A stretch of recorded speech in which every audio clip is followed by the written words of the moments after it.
Hello and welcome to a review of Veronica Mars. I'm Paul, I did. and this week we are discussing the episode High Infidelity.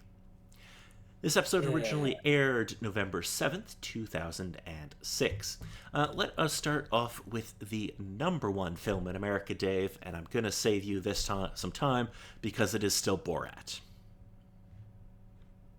On the one hand, not too surprised, but also the case of with other particular releases, it's like, yeah, it was this particular time of the year where certain things came along.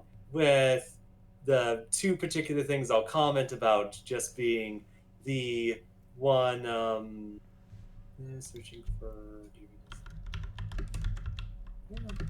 the DreamWorks film Flushed Away. Did anybody see Flushed Away? No, but it's managed to get somewhat of a following for still somewhat being an interesting animation film and having work from the Neiman's Animation Studio. I remember seeing advertisements for Flushed Away, but I don't know anybody who saw that movie. Yeah. Also, a case that they did a whole bunch of reruns on particular television shows and other sorts of things showing the movie at some particular sort of point, but eh, still Okay. nostalgic in certain ways. But the other particular thing was the Santa Claus 3 movie, The Escape Clause. Oh God. Why, Yeah. why would you bring that up, David? Sadly, because of the case of it was a famous movie around the time when the first one was released, and oh boy, they gave it the sequel treatment. Yeah, they did. Yeah, they did. Let's move on to the number one song in America. Dave, any guesses what it could be? I'll give you a hint. It is a different song than last week. It's always nice. And again, I think it was a case of having a quick glance at seeing what was coming, but not exactly sure if I have the right artist and whatnot. But it was a song from Beyonce, I believe it was, though the title is escaping me. It is not. It is a song called My Love by Justin Timberlake featuring T.I. Oh, that's right. Since there was the case of a couple weeks back with the sexy back from Justin Timberlake, that he had another one that popped up on the list somewhere. Yes. I don't remember this. But it's just a Justin Timberlake song, so that doesn't surprise anyone. Yeah.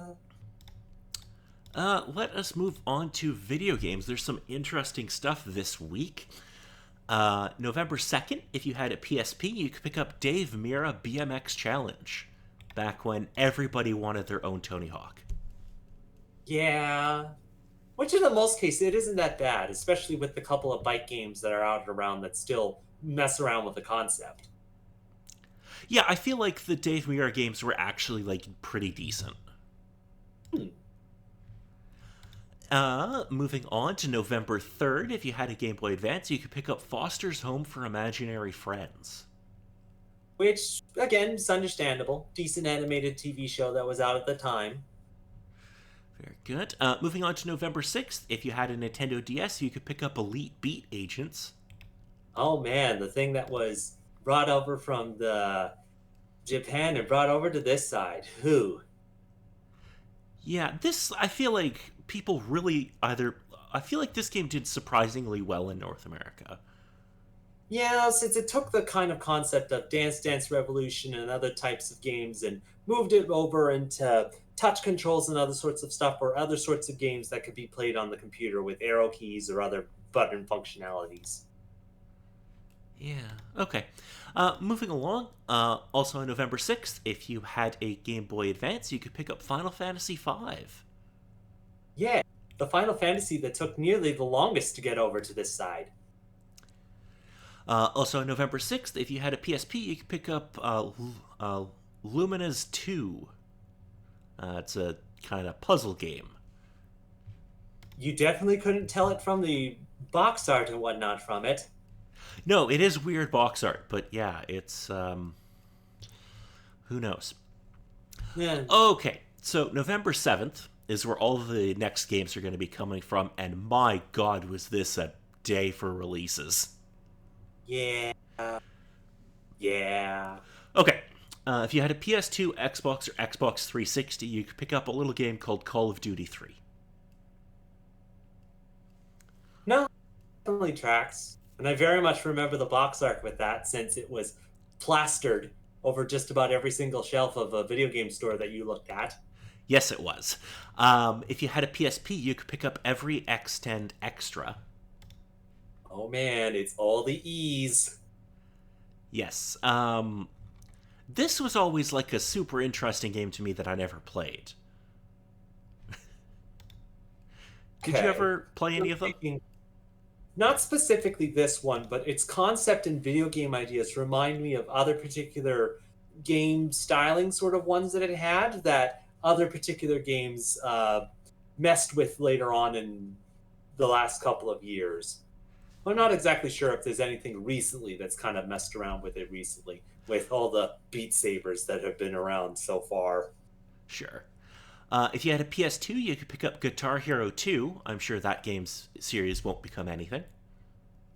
Oh no, no, especially not with two. It's not like it nearly exploded with this particular one coming out and bringing all the particular people and whatnot out of the woodworks. I feel like 3 was the really big one. Nah, it was kind of the case of hardcores or whatnot kind of brought into, and people were like, oh, this is a thing that existed. And people either had the guitars on hand or were able to get things secondhand to be like, hey, I could actually play this now without spending a slight bundle. If you had a oh god, if you had an Xbox 360, you could pick up this little game called Gears of War. Oh man, this particular series, which is around, but like kind of standing on its last legs, supposedly. Again, you hear the one or two particular things about it, it's like, this series, but then you're like, oh, this series. Yeah, apparently they do have another game that's announced to be coming out next year, but there hasn't been a new release in quite a while. Yeah. Moving along, if you had a PS2, you could pick up SOCOM U.S. Navy SEALs Combined Assault, because the Yeah. SOCOM games were still going. Yes, very much so, in the competition with the Call of Duties. Yes. Also, if you had a PS2, you could pick up The Sopranos Road to Respect. Yes, though also the slight case of what they supposedly would do with the concept. Like, was it still kind of, oh no, supposedly based on a TV series from the looks of it. So, Yeah. okay, they might have had some story ideas to work with. Um. So yeah, this is supposed to take. I forget when this is supposed to take place in The Sopranos, but apparently it's terrible. Oh, mild sadness. You figured with the series that they put a little bit more effort into it. Yeah, I don't think they really did. Um, if you had a PC, you could pick up Tom Clancy's Splinter Cell Double Agent because it has to come out on everything apparently. Is it out on the toaster, though, is the question. Probably. And Yeah. finally, if you had a PS2, Xbox, or Xbox 360, you could pick up Tony Hawk's Project 8. Okay. Not exactly the starting decline of the particular series, but especially with either, well, not so much this one. I think that this one was at least one of the last attempts and or decent ones before, oh boy, it just went down hills. Yeah, this one was still pretty decent because this is still a Neversoft game. Hmm. So Neversoft does this game, and then they did Proving Ground. And Proving Okay. Ground I remember being pretty good as well. And then Okay. the main games go to Robomoto, and that's where the trouble starts. Yeah. That and them trying to get onto the Connect that was released several years later on in the Xbox 360's life where, ooh, ooh, just with all the particular things at the time, it made perfect enough sense, but also kind of the case of, oh dear God, no. Well, because Robomoto, do you remember Tony Hawk Ride? Yes. The one with the cheap plastic skateboard you had to stand on, and that's how you controlled the game? Yeah, that was Robomoto's first game. Yeah.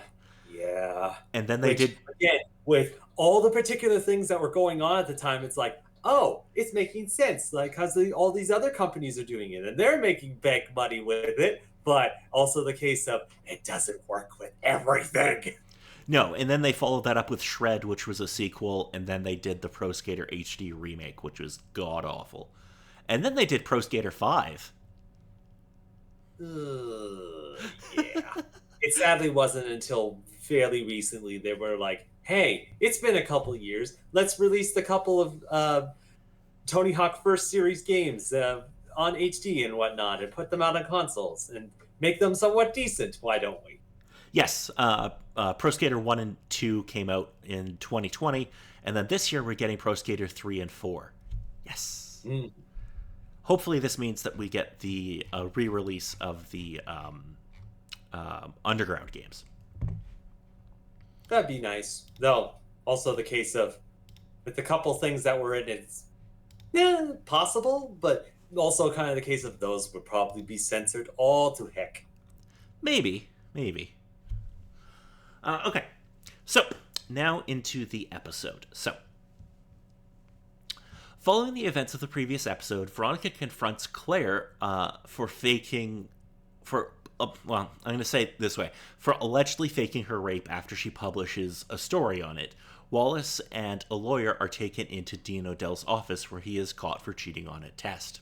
Veronica's criminology paper is praised by her teacher Hank, leading her to praise him incessantly.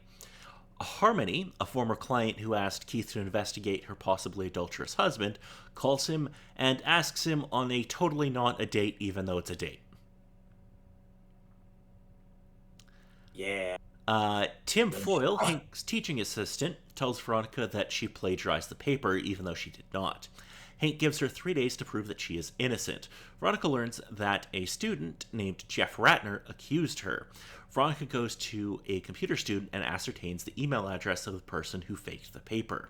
Piz invites Veronica bowling, and she invites Parker as well. Veronica gets caught snooping in the dean's office, although she makes up a hasty lie that she was searching for a lost earring, and it diverts his attention. Also, he's just there to watch boxing and smoke a cigar, so he doesn't really care all that much. Yeah, surprisingly enough, but also kind of the case of with how much he's been dealing with, it kind of is understandable. Yes. Wallace decides not to drop the class on whose test he cheated. Veronica proves that the essay hers was supposedly plagiarized from was posted after she turned in her paper. Nevertheless, she wants to find out who framed her. Parker, Veronica, Piz, and Logan bowl and have fun together.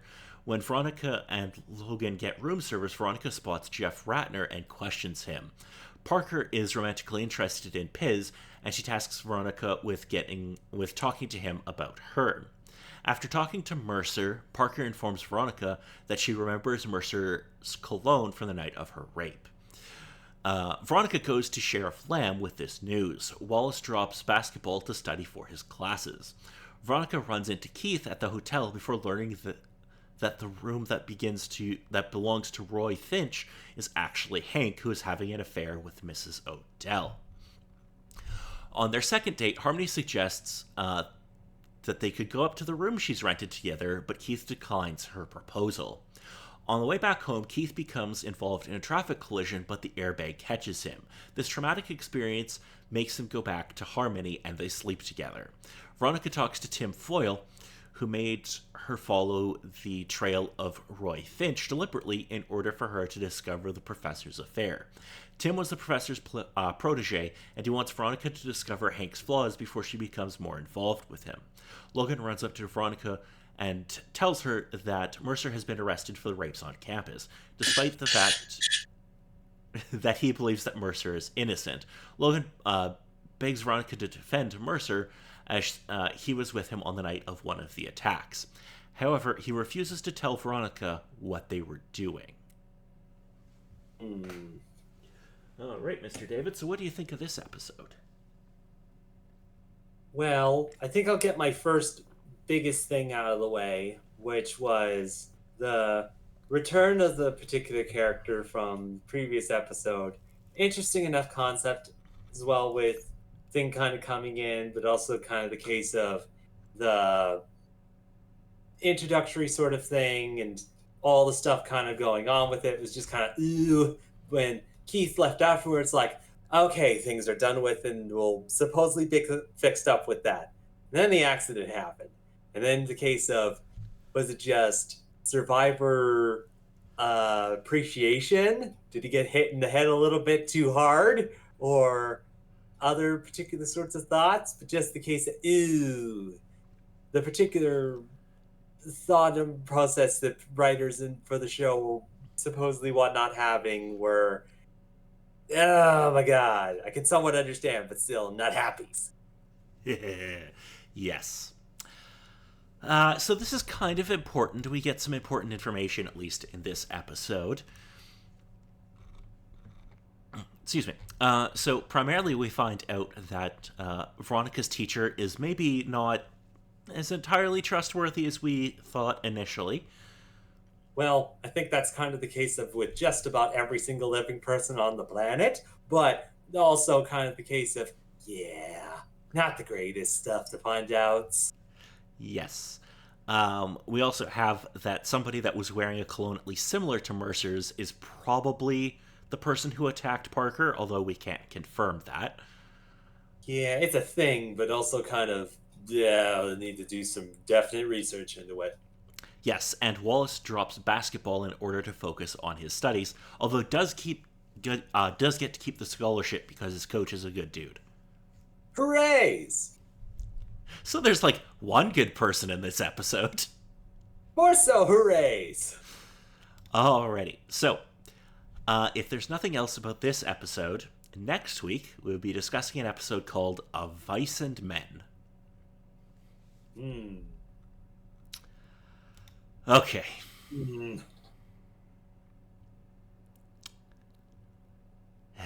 Okay. So this episode is one of the creators' favorites from this season. That does not mean it is a happy episode.